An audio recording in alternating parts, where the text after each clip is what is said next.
Shalom, apa kabarnya? Nah, hari ini kita mau berdoa sebelum kita membahas tentang Stefanus. Pasti sudah pernah mendengar. Mari kita bersatu dalam doa. Terima kasih Tuhan buat segala anugerah-Mu, buat kebaikan Tuhan, buat hari demi hari yang kami dapati Tuhan. Biar apa yang kami pelajari hari ini, apa yang kami baca hari ini menjadi semangat, menjadi kekuatan buat kami. Segala bersyukur bagi nama-Mu. Haleluya. Amin. Nah, di sini saya rindu untuk berbagi tentang Stefanus. Pasti ini kisah yang gak asing lagi di kalangan kita umat Kristiani. Ini ada suatu perjalanan seseorang yang memberitakan, menyampaikan apa yang dia dapatin tentang Tuhan Yesus. Nah, di sini pada saat saya baca di Kisah Para Rasul 7 ayat 54 sampai 60, saya menemukan di ayat 60-nya itu, sambil berlutut ia berseru dengan suara nyaring, Tuhan janganlah tanggungkan ini dosa ini kepada mereka. Dan dengan perkataan itu meninggallah ia. Ketika dia meninggal, dia dilempar dengan batu. Kemudian dia berdoa dengan untuk sesuatu yang baik, sesuatu yang jangan tanggungkan dosa kepada mereka. Itu bicara pengampunan ya. Kita bilang, Tuhan jauhkanlah, Tuhan ampunilah mereka karena mereka tidak tahu apa yang berbuat. Itu perkataan Tuhan Yesus ketika dia disalib. Dan itu yang dikatakan oleh Stefanus. Bisa nggak kita sebagai umat Kristen yang sekarang ini, di masa perjanjian baru ini, kita mengatakan hal yang sama kepada orang-orang yang mungkin udah mengecewakin kita, atau mungkin yang sudah ninggalin kita, orang-orang yang mungkin yang sudah menyudutkan kita, yang sudah memperlakukan kita tidak baik. Bisa nggak perkataan ini juga kita keluarkan dari mulut kita? Nggak mudah ya, tetapi yang saya lihat ketika seseorang punya keintiman sama Tuhan itu sampai kepada keintiman yang benar-benar dengan Tuhan, sampai dia bisa melihat di ayat 55, tetapi Stefanus yang penuh dengan Roh Kudus menatap ke langit lalu melihat kemuliaan Allah dan Yesus berdiri di sebelah kanan Allah. Lalu katanya, sungguh aku melihat langit terbuka dan anak manusia berdiri di sebelah kanan Allah. Ini gak sembarangan loh orang bisa melihat sampai kepada titik kemuliaannya Tuhan. Itu bicara tentang hubungan, bicara tentang sesuatu hal yang sangat dekat gitu, sangat intim dengan Tuhan. Kenapa? Sampai dia bisa melihat hal-hal yang mungkin gak semua manusia bisa lihat. Bahkan mungkin kalau ada orang seperti itu, mungkin gak semua orang Kristen bisa melihat itu. Tapi akan ada orang-orang yang Tuhan percayakan sampai titik keintimannya, kedekatan dia sama Tuhan. Dan itu sangat hubungan dengan Tuhan tuh adalah kunci kita untuk punya sesuatu hal yang gak dimiliki oleh orang-orang yang lainnya gitu. Sama seperti pengampunan, ketika seseorang udah titik keintimannya sama Tuhan udah sampai apa ya, benar-benar mengenal pribadinya Tuhan itu sendiri, Tuhan Yesus sendiri, tentang kasihnya, tentang kebaikannya, dia mungkin gak akan jadi orang yang mudah untuk marah sama orang, atau dia mungkin tidak menjadi orang yang gampang tersinggung, atau dia mungkin gak jadi orang yang mudah down, mudah emosi atau bagaimana. Dia pasti akan jadi orang seperti Stefanus. Dia akan jadi pribadi orang yang tetap menatap sesuatu hal yang meskipun dia tahu itu berbahaya, itu sangat menakutkan, tapi dia tetap percaya bahwa ketika Roh Kudus turun dalam dirinya, dia nggak perlu takut memperkatakan apapun yang Roh Kudus sudah gerakan dalam dirinya sendiri. Nah, diperhatikan ketika dia lihat nih di ayat 15, ketika anggota-anggota Mahkamah Agama itu mendengar semuanya itu, sangat tersusuklah hati mereka. Maka mereka menyambutnya dengan gertakan gigi. Tapi Stefanus yang penuh dengan Roh Kudus, berarti ini waktu ketika seorang penuh dengan Roh Kudus, dia punya keberanian yang lebih untuk menyampaikan apa yang dia dapatin dari Roh Kudus dan apa yang dia lihat. Nah, ini harusnya kita sebagai umat Kristen ya, apakah ini masih ada dalam diri kita sebagai anak Tuhan, sebagai muridnya Tuhan, sebagai kita yang mengaku kita mengenal Tuhan Yesus ya? Apakah kita punya keberanian untuk menyampaikan suatu kebenaran firman Tuhan, menyampaikan isi hatinya Tuhan kepada orang lain, atau mungkin kepada orang-orang yang menyakiti kita, atau kepada orang-orang yang memperlakukan kita tidak baik? Kita mengingatkan mereka tentang firman Tuhan. Nah, ketika saya ngomong ini, saya juga ngalamin masa dimana saya juga gak mudah untuk mengatakannya. Kenapa? Karena ketika sudah kesal sama orang tuh biasanya yang kita bisa lakukan, kita hanya aduh Tuhan kok dia jahat banget ya, pasti begitu ya.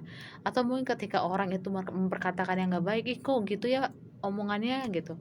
Atau mungkin ketika kita sama-sama pelayanan, nah orang yang pelayanan tuh lebih dilihat, kita nggak lihat kok begini ya, begitu ya, begini ya. Nah, itu saja kita sebenarnya menjadi pribadi yang belum bisa dibilang memiliki hubungan yang baik sama Tuhan. Karena ketika hubungan kita baik sama Tuhan, otomatis kita connect gitu. Ketika ada hal-hal yang nggak enak di hati kita, kita pasti akan ngerasa, oh ya Tuhan, aku salah ya gitu. Kita biasanya lebih banyak silent dan minta ampun, mengampuni, kembali lagi. Nah, tapi nggak semua orang bisa begitu. Nah, saya termasuk orang yang masih banyak harus berubah dalam pribadi itu. Tapi yang saya dapetin ini menjadi pembelajaran juga buat saya, bahwa maupun buat yang mendengar mau melihat video ini, yuk kita sama-sama belajar dari kisah Stefanus, di mana dia memiliki kasih yang besar. Kenapa? Karena dia punya Tuhan yang besar, sama seperti Tuhan yang kita kenal, Tuhan Yesus itu sendiri. Tuhan Yesus mengajarkan kita kasih.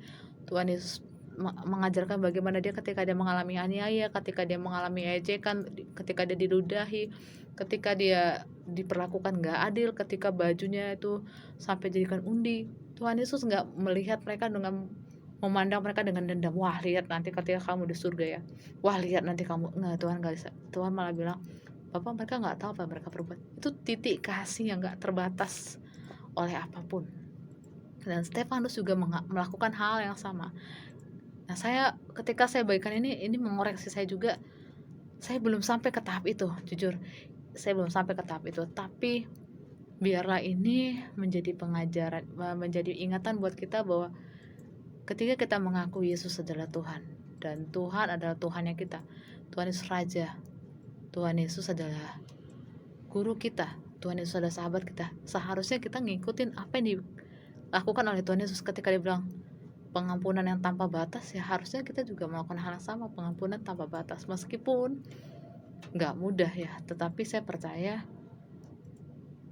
Stefanus memiliki Roh Kudus sehingga dia mampu melakukan hal itu. Kita juga punya Roh Kudus dalam diri kita, dan saya percaya ketika Tuhan proses dari hidup kita, dari kita awal kenal Tuhan sampai hari ini, pasti Roh Kudus tetap mengajari kita bagaimana cara memiliki pengampunan yang luar biasa.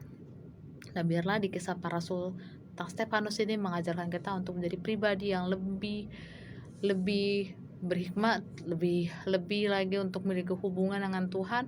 Karena ketika Roh Kudus ada dalam diri kita, maka kita punya keberanian yang lebih lagi untuk menyampaikan kebenaran firman Tuhan kepada siapapun, melalui sikap kita, perkataan kita, maupun tindakan kita. Orang lain melihat karya Tuhan dalam hidup kita, sehingga orang bisa memuliakan Tuhan melalui apa yang udah kita kerjakan. Bahkan ketika orang-orang yang melakukan kita tidak baik sekalipun, mereka bisa melihat ada Roh Kudus yang hidup dalam diri kita, itu yang mengajari kita menjadi pribadi yang selalu mengampuni tanpa batas.